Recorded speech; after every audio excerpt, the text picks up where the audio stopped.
Hey everyone, welcome back to my channel, or if you're new here, then just welcome. My name is Michelle, and welcome back for another Espooky story time slash plan with me. And today's story is going to be about the time that we lived in a haunted house, and it takes place back in 1991, if you can believe it, the 1900s. And honestly, realizing that was probably more terrifying than this story.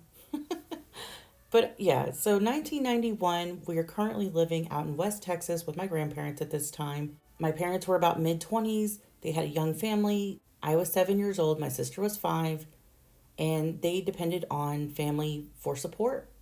So, since they were struggling financially, my dad has a brother who offered him a job.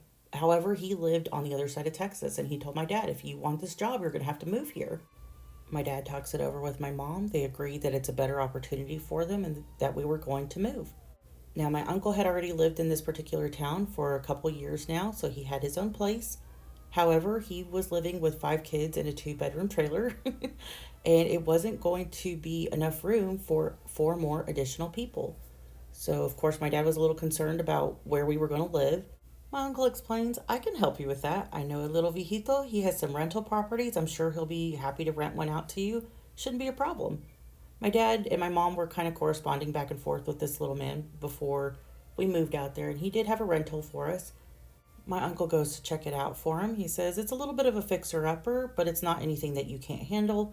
It's in a little bit of a wooded area, a little secluded off the main road, but it is next to town, so it's not that big of a deal. My dad agrees, and this is where we're going to be moving. Okay, not a problem. Finally, it's moving day, and we loaded up everything that we had into a small trailer. We didn't have a ton of furniture or anything like that because, as I mentioned, my parents were living with my grandparents. We drove the 4 hours to the town that we were going to be moving to, and we found the little house. Unfortunately, it did not have electricity because I think that it was being turned on within a couple of days. But we did get there during the day, so we were able to unpack a few things and kind of get things like bedding and cots into the house so that we could have somewhere to sleep. But since there was no electricity, my dad said that we were going to go to my uncle's house and we are going to have dinner over there and just kind of wind down and spend some time with family for a bit before we came back. So we did that. We had dinner at my aunt and uncle's house. We played games with my cousins for a little bit. And then when it came time to come back, we came back to a dark house down a dark road. This house was kind of situated by itself. It had a wooded area behind the house, it had a wooded area on the side of the house. Even though it was a little bit off the main road in town, it was kind of hard to see from the road. It had a storage unit place on the side, and it also had a auto body shop that belonged to the little old man that we were renting from. So there weren't any neighbors directly around us. There wasn't any street lights. It was just kind of dark everywhere. The headlights are illuminating the house. My dad says we're just going to get the flashlights. We're going to light some candles. And luckily, this place had a gas stove, so we weren't going to freeze to death. So my dad decided we're just going to all sleep in the kitchen on the cots, have the gas stove going so that we're warm, and we should be fine until tomorrow. I think at this point it was already 10 o'clock at night. It wasn't super late, but me being seven, my sister being five, we were bored out of our minds because there was no TV. This was in the time before tablets and things like that, or cell phones. So we didn't have really much to do, so we fell asleep pretty quickly. My parents fell asleep shortly after. And as far as I know, there was really no hiccups that first night. It was just a little bit on the chilly side, but ultimately we woke up the next day and there was no issues. The next day, it was Sunday, so we had a little bit of time to unpack some of the things that we had brought with us. I remember that following Monday, my mom was going to register us for school, so she was just trying to get some of our things together, some of our clothes, and just trying to make sure that we had everything we needed. My dad was going to spend some of the day working on a few things in the house. As I mentioned, it was a fixer-upper. This house was a 3-bedroom, 1-bathroom house from what I remember, and it was in the shape of a square. So the bedrooms were situated off to the left-hand side of the house with the bathroom, and the right-hand side of the house was just the kitchen, dining area, and living room. It was actually what some of my realtor friends would describe as cozy, if you will. So it was on the smaller side. One of the bedrooms in the middle was unfinished. So there was some things that were missing out of it. There was no carpet in this one particular room. It just had, like, I think just plywood floor. And my dad said that we weren't going to be able to stay in that room until he could get that fixed up. But the other two bedrooms were fine. So my sister and I claimed one at the end of the hall, and my dad and my mom claimed the master. The bathroom was missing a doorknob, things like that. So he was thinking, oh, I'm going to go into town and probably go get a doorknob for that. There's not a lot that I remember about that day other than my sister and I playing in the unfinished bedroom. So we decided that that was going to be our playroom. And this bedroom was unfinished because there was a ton of holes in the walls. Like you could tell somebody was punching holes in the walls. And the floor, I'm not sure why it didn't have carpet or flooring in it, but it was not in there. I remember my sister and I just kind of looking around in the room and finding things to play with, keep ourselves busy while my parents were busy. And I remember we kept hearing knocking coming from underneath the middle bedroom. And we would hear three knocks. One, two, three. And we didn't know what to think of it. And I think I remember later hearing it again and hearing one, two, three. So we go and we tell our mom, Mom, there's something knocking under the house. So she's trying to make us feel better. She tells us, I think it's probably just an animal that's under there. It's probably something that's burrowed. That's more than likely what you're hearing. So as kids, we dismiss it. Why is she going to lie to us, right? And we just kind of move about our day. We don't think much else about it. But it got darker on us because the days are a bit shorter during the winter. And it came a lot quickly than we anticipated. So again, we were at my uncle's house for the majority of the night. We had dinner over there. Pretty much the same deal as the night before. When we returned, there was no lights on. We go into the dark house, we light the candles, we're getting ready for bed, and we're going to wind down. My dad didn't end up putting the doorknob on the bathroom, didn't have time that day, but he was really looking forward to the next day when we would have electricity so he could finish a few more of the tasks that he needed to get done. But I remember that night, my sister and I, we fell asleep again in the kitchen, being warmed by the gas stove. My parents probably fell asleep a little after. They were a little bit more worn out from the day. Okay, so for this part of the story, I'm having to rely on my parents and their information and recollection of the night. So forgive me. But apparently, after we all fell asleep, my mom had a little bit of trouble staying asleep. She kept being woken up, but she couldn't really explain why. All that she remembers is that she woke up probably a little after 3:30. She couldn't explain why she couldn't go back to sleep or why she was even awakened in the first place. She suspects it might have been a loud noise, but she's not sure. She just knows at this point it's 3:30 in the morning. We got to get up in a couple hours. We have to get ready to go to school, get registered for school. And again, we don't have electricity, so our water heater is not working. So she says, I think I need to go see if I can find a big pot to boil water so that the girls can have a hot bath in the morning and I have all their things for them to get registered. So she says, okay, I'm already cold. I'm going to get up. I'm going to go ahead and go dig through the trailer and see if I can find what I'm needing. So she leaves the house. She goes outside. And this part of the story is what my dad recollects. He says that he thinks that she probably was only outside like a few minutes, but he woke up and noticed that she was not in bed. And so he's reaching around trying to find her. He's like, oh, she must have got up. Maybe she went to the restroom or something. And when she didn't come back, he's kind of laying awake for a minute, just listening to the sounds of the house or whatever.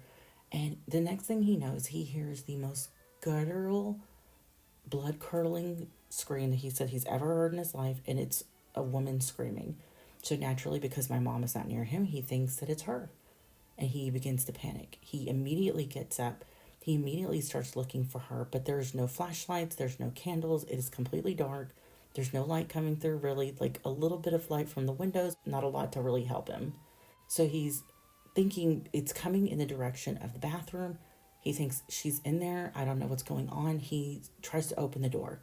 Now, as I mentioned, he didn't get around to placing the new doorknob on the door, so there's nothing there. It's just an open circular hole. There's nothing there. He tries to push against the door. It feels like something's behind it. He keeps hearing the screaming and he starts banging on the door, yelling for my mom. What is going on? Are you okay? Why are you screaming? What's going on? He's yelling all these things. banging on the door. Again, he can't push it open and he doesn't know why. He suspects the worst, so he kneels down and he is going to look through the hole to see if he can see anything. Pitch black, nothing. Not even any light from the outside, from the window. And it is dark. So he is like, please open the door. What are you doing? What's going on? And he's banging on the door. And also, a fun side note about this is my sister and I, we don't even wake up. We are still asleep. We don't hear any of this because I have no recollection of this at all. My dad is yelling. So as he's screaming at the door, my mom opens the front door and she's calling to him and she's like, why are you yelling? I can hear you outside. What is going on? And he's looking at her like bewildered because he has no idea who was just screaming. And he thought that it was her, but it couldn't be her because she's standing in front of him. So he is panicked. He's like, you were not in the bathroom? And she said, no, all I heard was you screaming from outside, so I thought there was something wrong with you. So he looks at her, he's so confused, and he's like, get the girls, we're getting out of here, we're not staying here, that is it. He goes, no, we're not doing this. Now this part I do remember. I remember being awakened a little before 4 o'clock in the morning and being freezing and told that we need to get in the truck and we need to go. And so the next thing I know, we are driving over to my uncle's house and I think me and my sister just fell back asleep there. So we didn't know what happened. All I know after that, and of course my parents told me this story later, but at this moment, I don't know what's going on.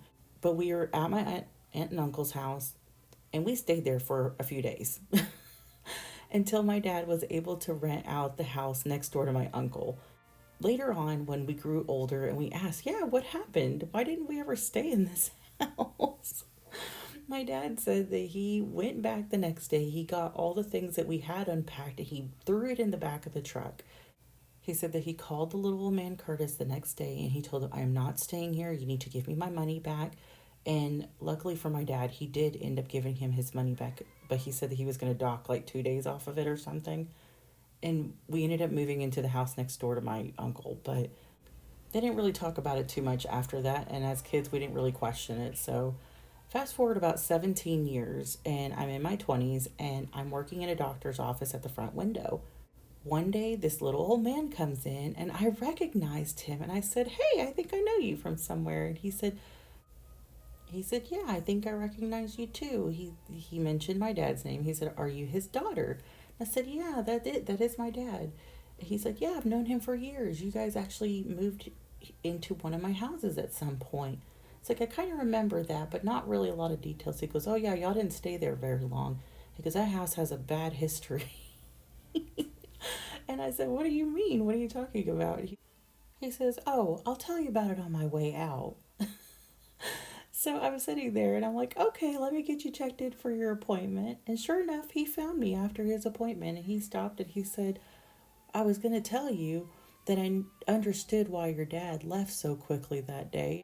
And I asked him, why do you say that? He says, well, he's like, we did a little bit of remodeling on that house a few years afterward. It sat empty for a while and I could never keep anybody to stay there. He's like, but we did a little renovation a few years later. He's like, we got under the house and we actually found what appeared to be human remains, human bones. Not a full body or anything, but it looked to be human. He goes, I called the detectives, they called the coroner, they did an investigation. They suspected it could have been the man that lived there prior to when y'all lived there. And I'm in disbelief.